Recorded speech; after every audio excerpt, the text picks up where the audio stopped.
I have an EM4000 series RFID chip implanted in my left hand, and I have an NFC MyFair 1K compatible chip in my right hand. I am a chipped kitty.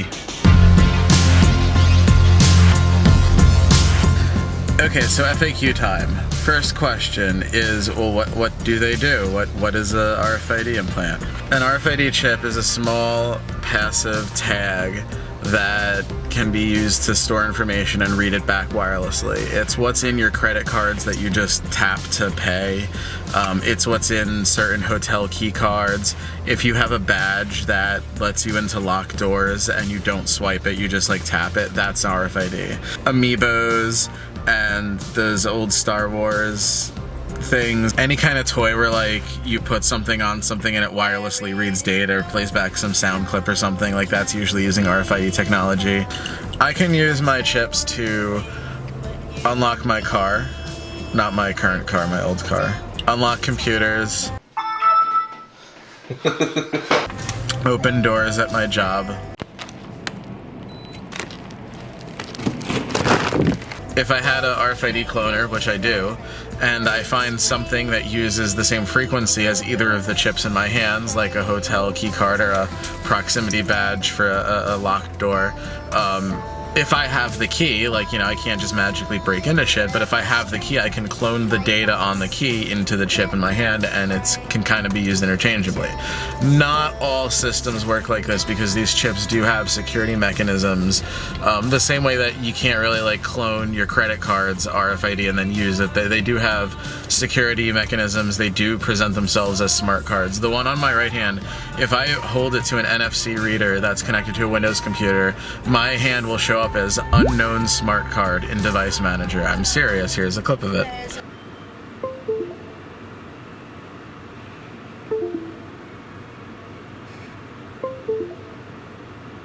I was at a furry convention this year that used wristbands with RFID tags on them instead of actual badges, and I was able to clone the data onto my hand.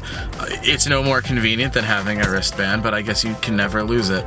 And because they can be cloned, it's not the most secure thing in the world, but it's still a lot more secure than having a loose RFID in your pocket that someone could take or you could lose, or having a password that could be guessed or copied or sniffed.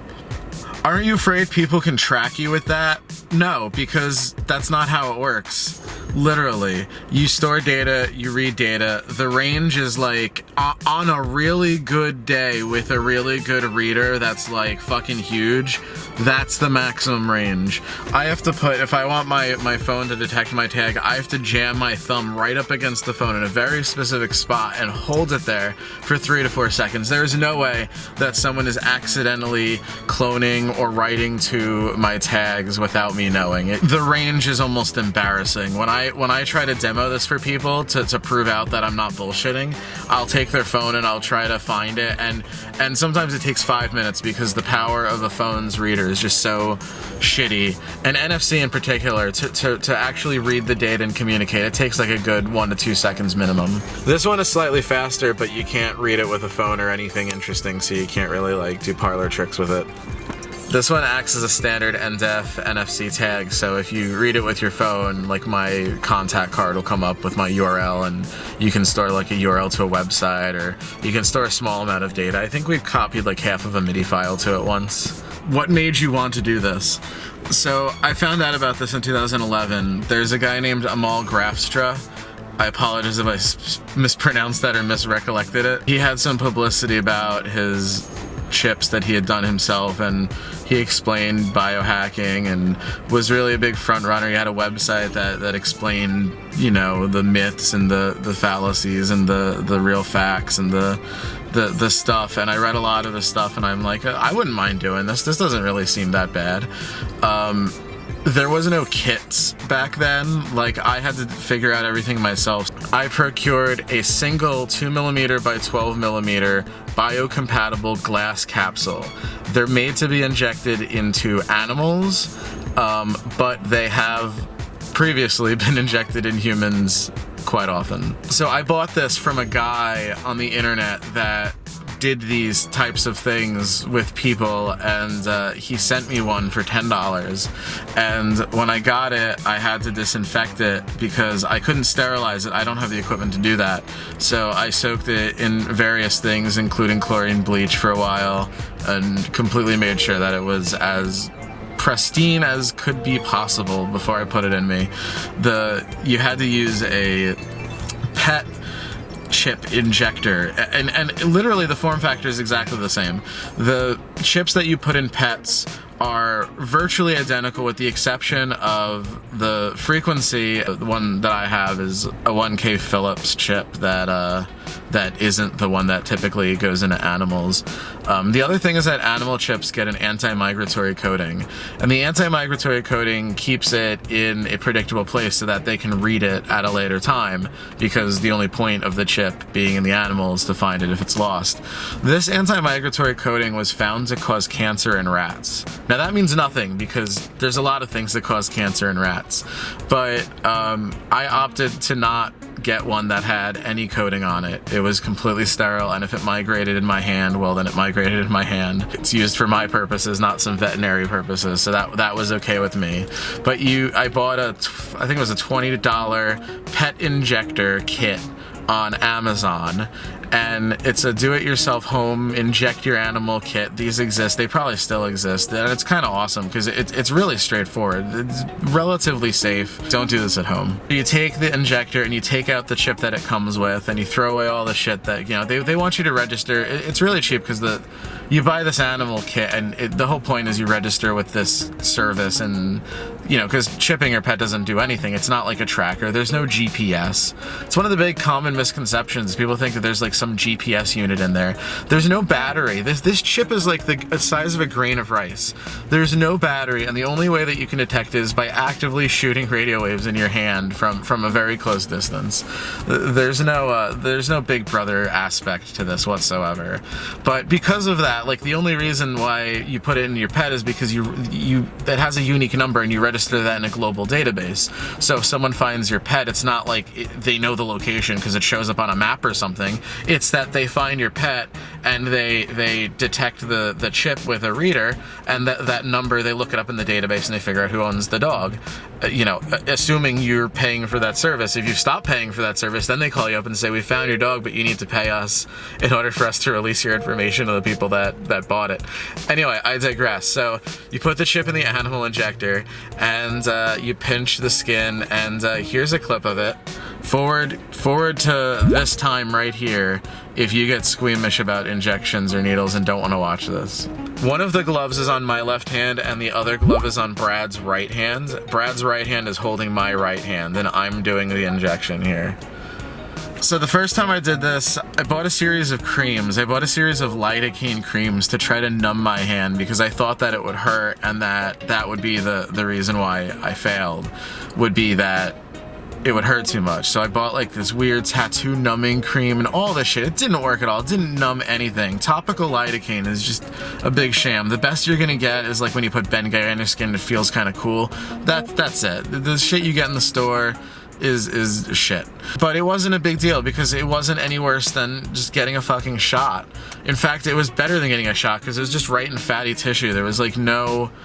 The worst part of it is when you have to break through the skin. When you break through the skin, it's like you're busting through a balloon.